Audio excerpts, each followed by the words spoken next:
Oh, Red? Oh, yeah, okay. You know, it's always good to stand up to bullies.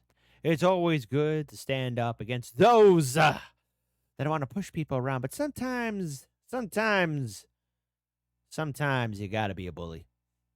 How the U.S. Broad Street Bullies versus the USSR Red Army, the real Miracle on Ice. Now, we've all seen that movie. You know, shed a manly man's tear for that movie.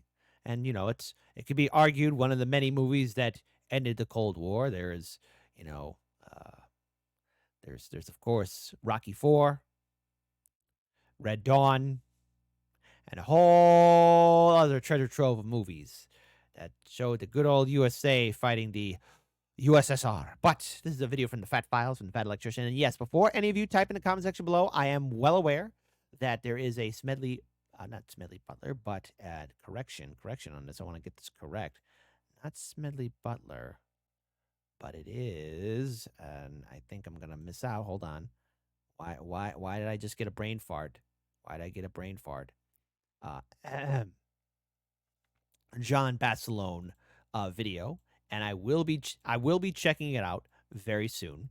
However, I want to give it the due respect because it hits a little close to home because it's Marine Corps lore, okay?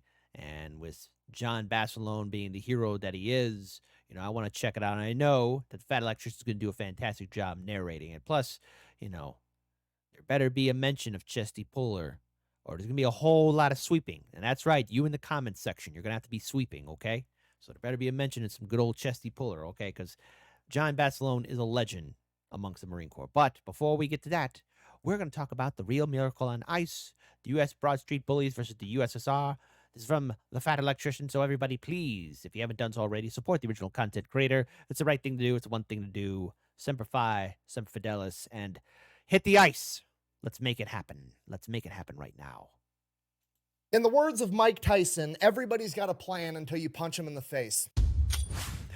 Today we're talking about the Cold War on Ice. Ladies and gentlemen, one of my favorite movies of all time is the Disney movie Miracle. If you've never seen it, the quick and dirty synopsis of the entire movie is basically the Soviet Union Red Army hockey team was undefeated for like ever. They'd won all the Olympic medals. They were winning all the world titles. They were absolutely the best hockey team on the planet, allegedly. Yet the 1980s American Olympic hockey team managed to band together a bunch of college students, and they somehow managed to pull off the Miracle on Ice by, shedding their egos and coming together to work as a team to beat the Soviet Red Army hockey team. It's a great movie. It's very inspiring. It's got a real Disney appropriate message, but in that movie, they're showing off all the highlights of the Russians, and the coach is explaining how undefeatable this Russian hockey team is. And part of that movie, they go in to explain how the Soviets keep coming over every single year and playing all the American NHL professional teams, and they beat up on them too. But what the movie fails to mention, and probably because it does not have a Disney appropriate message, is that there was one NHL hockey team that not only did not get beat up by the Soviet Red Army team, but whooped their ass so bad that they tried to quit mid-game, and then they had to force them to come back out and continue playing. And that... Oh! Well, I didn't know that. Team is the 1976 Philadelphia Flyers, aka the Broad Street Bullies. But first, a word from our sponsor. This video is brought to you by Henson's Shaving. Why is a guy with a beard promoting a razor company? Because I gotta separate my beard from my chest hair somehow, homie, okay? The chest hair is connected to the belly hair, which is connected to some other hair that goes up my back, and then it goes to my head, and then I'm not gonna walk around my whole life living like a circle of hair, okay? Reasonable approach. Well, hey, listen, everybody's got to earn a living, but I still want to keep my hair and my beard. Anyways, Henson's Shaving, family-owned precision machining company that was originally making parts for like NASA and the aerospace industry. And then one day they're like, what if we just precision machined a razor that was super nice that you could buy one time, it would last you your whole life, and then instead of buying $18.99 Gillette cartridges, you could spend like $7 on 150 razors and be good for a couple of years. So that's what they did. They built a product that looks cooler, it works better, it's actually cheaper than the competition, and the best part of all, it's built with the old school mentality of you're gonna buy this for life. know, as opposed to the competition that's going out here doing dumb shit like putting gel pads on the razor head so that the razors get all gunked up and disgusting, and then you have to go out and keep buying new refills to shave your face. So if you want to buy the last razor you're ever going to need, go check out Henson's Shaving. I'm going to have a link and a discount code down below. Let's get back to the video. But to understand this full story, we need to start from the beginning. In 1967, the NHL was expanding. They were going to add 6 new hockey teams, and one of those teams that they were going to add was the Philadelphia Flyers. Now, the men that are responsible for the founding and the financing of the Philadelphia Flyers hockey team are not hockey players. They are just straight up business guys that think that this could be a worthwhile venture to make a bunch of money. Now, this might not seem really important, but it actually is the most important part of the story, and it changes the face of hockey as we know it, because you have to realize at the upper echelons of management at this team, there's nobody that's actually in it for the love of the sport, okay? They're all in it for money, and the money comes from winning. Okay, if you're not picking up on a put down, I'm trying to tell you the Philadelphia Flyers is going to have some real loose morals when it comes to how that winning gets done, okay? Tradition, sportsmanship, put all that shit off to the side. We're trying to make money. I'm talking about this. Hey, the old Ben Franklin bill. So they go in, they have their first season, and at this point in time, with all these new hockey teams coming in, there's kind of this stigma around all the new hockey teams that, like, these are the JV teams, they're not actually part of the NHL, they're not as good as the OG NHL teams. And because of that, at this point in time, whenever one of the original NHL teams is playing one of the expansion teams, there's kind of that extra incentive to perform exceptionally well in front of everybody and kind of beat up on the new guy. Despite that, the Flyers go into their second season, and they actually end up making it to the playoffs, where they're going to be playing the St. Louis Blues, and the Blues go in there and literally physically beat the shit out of them, and then that's how they won the hockey game. At which point the Flyers are like, write that down. It's hard to play hockey after you get your ass kicked. So at this point, the Flyers management proceeds to do what I can only describe as essentially building the Monstars from Space Jam. Yes. Yes. There we go. They beefed up. Turned into superstars. Suffering succotash. They're monstars. In the draft that year, there's this young hotshot college player that's like really, really good by the name of David Clark. The problem is nobody wants. Wait, didn't they make a sequel to that movie? And it was terrible? Yes, they did. Oh, wow, I'm getting senile. Okay.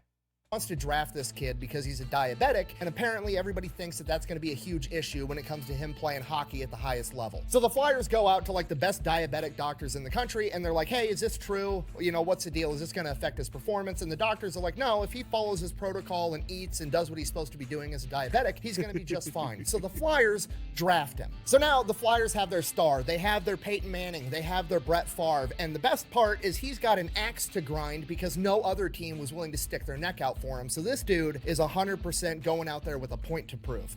So he's got that roid rage. Perfect, but it's natural.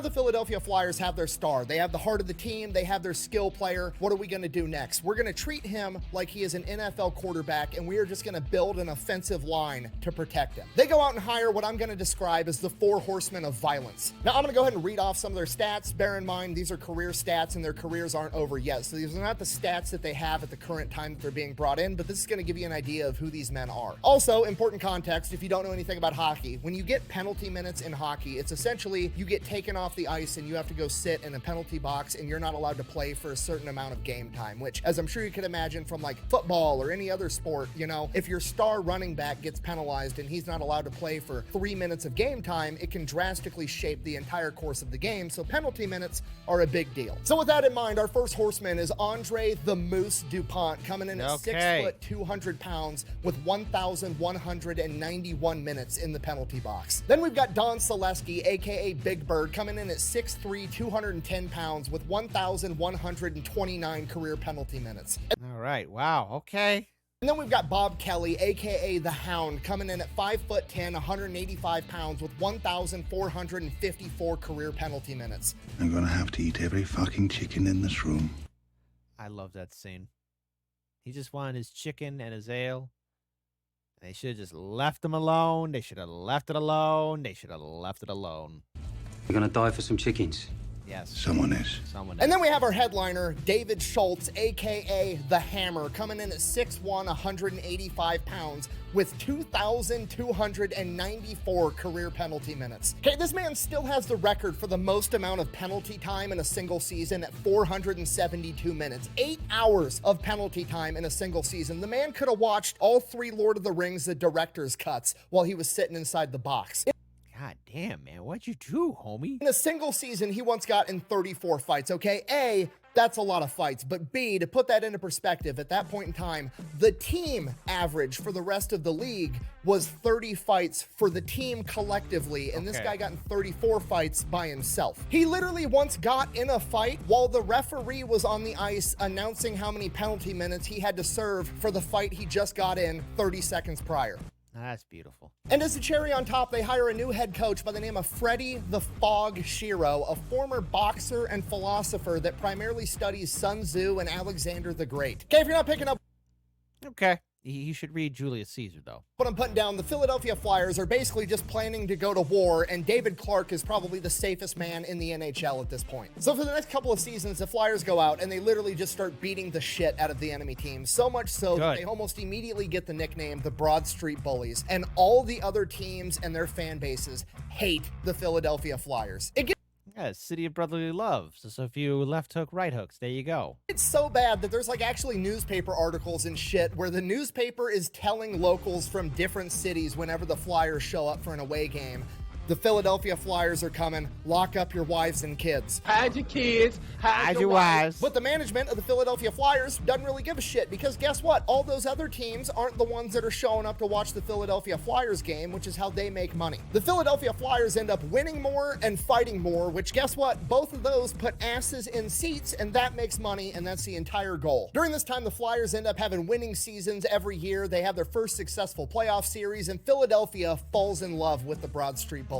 And while the winning and fighting alone is probably enough to fill out an entire stadium, it's more than that, because the Broad Street Bullies become like cultural icons in Philadelphia. It becomes well known to all the Flyers fans that after every single home game, the Flyers are going to be going across the street to their bar, Rexy's Bar and Grill, and you can actually go drink with your home team after they win a game. And then every weekend, the Flyers are going out drinking and playing slow pitch softball. So not only could you go and watch your team win and fight, but you could literally go have a beer with them at the bar and then show up on the weekend and play beer softball the entire time. Like, Philadelphia falls in love with these dudes. Like, these are not just the people they look up to, they're like their friends. These guys are... I've been to Philadelphia once in my life, and I gotta tell you, great city. I don't think I could live there, but I loved it. I loved the atmosphere. I would visit it, not live there. I wasn't too fan of the narrow streets, you know, but it is what it is. But the food, delicious, people, great. Architecture, buildings, tourist sites, great. Everything. 10 out of 10. I loved it. I loved being in Philly. Family to the entire city. But just because the team's winning doesn't mean that that entire sport's going to become more popular and you're suddenly going to care about hockey because your local team has a good record. Bullshit, okay? I was alive in 2008 when Michael Phelps went over to fucking China and swam really good, and all of a sudden the entire country of the United States pretended that swimming was awesome. Okay? Yep, I remember that. I was there. I saw it with my own eyes. One day, nobody gave a fuck about swimming. The next day, the news came out and was like, hey, have you guys seen this fucking stoner Hey, there's Snoop Dogg.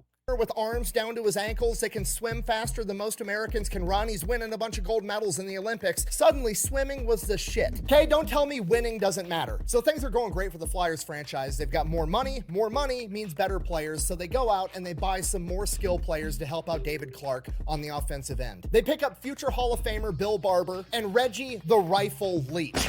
So now the Broad Street Bullies I saw what you did there with the gunshot. are going to go out there, beat everybody up, get them nice and soft. These guys are going to go in, score a bunch of goals. It's almost a perfect plan. They just have to make sure that nobody scores goals on them. So they go out there and they pick up future Hall of Famer, legendary goalie, Bernie Perreault. I cannot stress to you how good of a goalie this guy turned out to be. It became a saying in Philadelphia at this point in time that only God saves more than Bernie Perreault. So they've assembled the dream team. They go out in this next Oh, I love it. Okay. season and they crush absolutely everybody. They get 50 wins. They have 103 fights, 1,750 penalty minutes. They end up winning the Stanley Cup. Next season, they go out, they do the exact same thing, even harder. This is a season where David the Hammer Schultz gets 34 fights and sets the record for the most penalty minutes. They go and win the Stanley Cup again 2 times in a row. Now, that happened in May of 1975, and in 1975, it's kind of this period of cooling down for the Cold War, right? The Vietnam conflict has come to an end completely. The space race is over. Like, things are kind of improving, so to speak. There's still a lot of issues. There's still an arms arms race going on, but like tensions are lower than they have been in decades. And because of this, the governments of America and the Soviet Union allow the Soviet Red Army hockey team to come over to America to have some exhibition matches with professional NHL teams. These are not treated like exhibition matches, okay? These are the most important games on the planet right now. This is capitalism versus communism on ice. And the Soviet team is absolutely The USA taking on the USSR. Well, gee, how come there? You know what? There probably is a reason why there isn't a movie made about this. They probably really beat these guys up. The Americans, that is. Because apparently what's being led up to is that we're going to be witnessing some full-on bullying. stacked. Every single person on this team has at least one, if not multiple, Olympic gold medals. They all have like 5 or 6 world championship titles. They're a good hockey team, as much as it pains me to say that, but it's the truth. He said it. He said it. So in December of He said something nice about the Soviets. That's it. Hashtag. He's now the chief commissariat in the new Soviet Union for sweeping.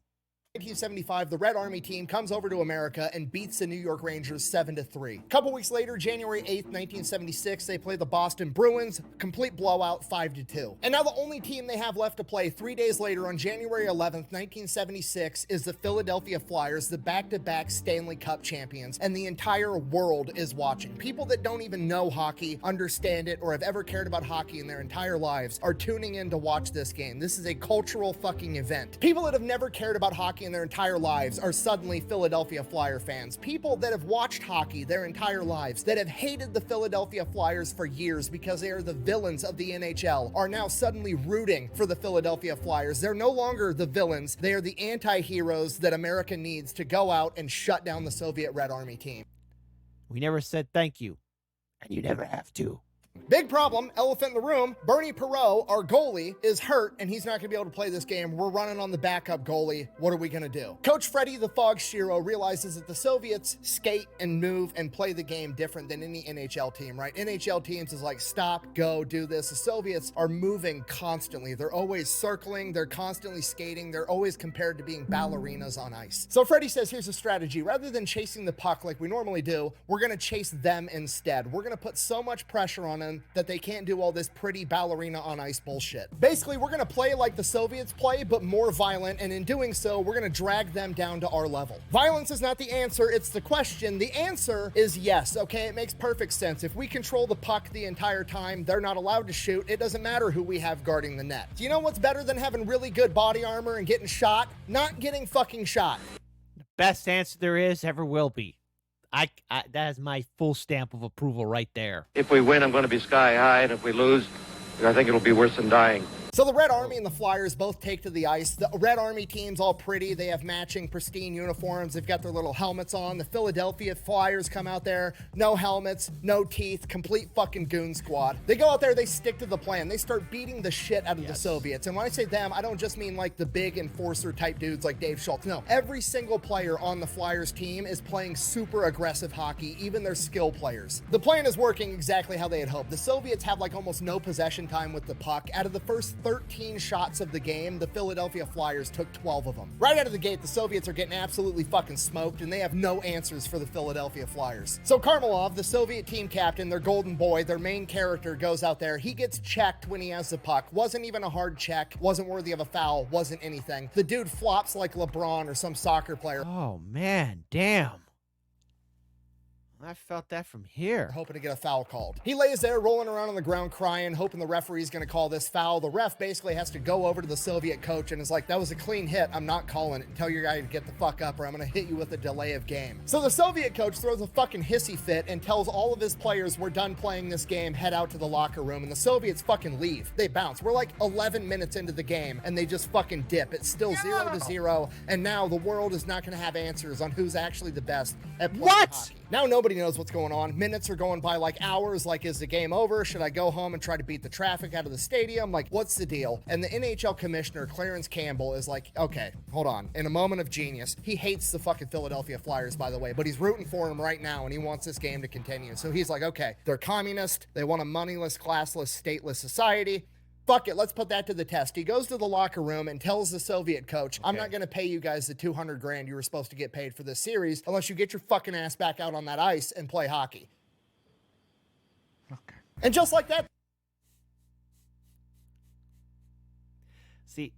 That's why I question Gene Roddenberry's vision for Star Trek, because Star Trek, again, Star Wars, Star Trek, unfortunately, I think are, if they're not dead already, they're close to being dead. And, there's always been this fake attempt by modern media to critique everything. But the best show to really critique the Federation was Star Trek Deep Space Nine, where Nog is telling Jake Sisko, why do you keep on borrowing money from me? It's not my fault that the Federation is a cashless society, because they're out there like in more of the frontier of space, and the Federation isn't there, which is why I always found United Federation to be an interesting concept, but in full execution, I don't trust it. It just seems too perfect. All right, it just doesn't hold. That's why I'm with the Emperor and his Imperium of Mankind.